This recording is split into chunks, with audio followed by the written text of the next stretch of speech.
Agora fala aí do seu encontro com Deus Ah, e da sim. luz Ah, branca, é. e Porque da eu, matemática, da física. é, Nós conversamos tanto antes nos vou bastidores. explicar aqui rapidinho aqui sobre a questão da luz, como eu fui ver Deus na minha vida. Para falar a verdade, assim, só para começar aqui falando da fotografia, por que que acontece? Porque foto, ele vem, né, do fóton, que é a partícula, né, de luz, e grafia que vem de escrita. Então, fotografia significa escrever com a luz, né? A gente já começa já a entrar dentro dessa coisa. Uma das coisas mais interessantes e reveladoras para mim também, que eu vi Deus na fotografia, que é interessante, é porque, no caso, por exemplo, o nome Apocalipse, né, que a gente tem conhecimento como um livro bem conhecido da Bíblia, né? Então, após, que é uma preposição, né, que significa de, né, que é para fora de, ou longe de, né? E no caso, que a gente já tem esse nome já muito conhecido, que é com o significado para a gente é revelação. Apocalipse significa revelação.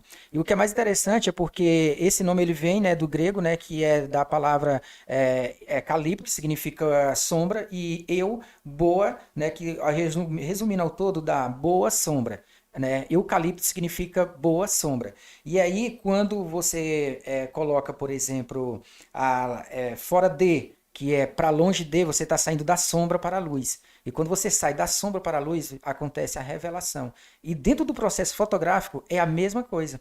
Você entra dentro de uma sala escura, né? E aí você faz o processo da luz e aí você tem a foto revelada.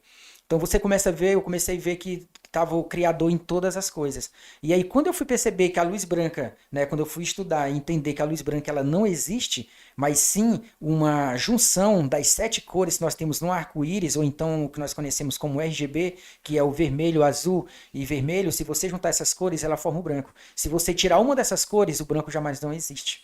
Então, para você ter o branco, você tem que ter as 7 cores ou então as 3 cores primárias juntas. Porque se você tirar, você não vai ver mais a luz branca. Então, eu comecei a entender. Eu falei, então, legal. Então, eu já vi que Deus também pode existir. Mesmo que eu não consiga mostrar ele, porque Deus ele é improvável. Né? Vamos dizer, eu não consigo provar. Mas também não é algo impossível de que possa acreditar. Então, eu trouxe isso espiritualmente para minha vida também, estudando a fotografia.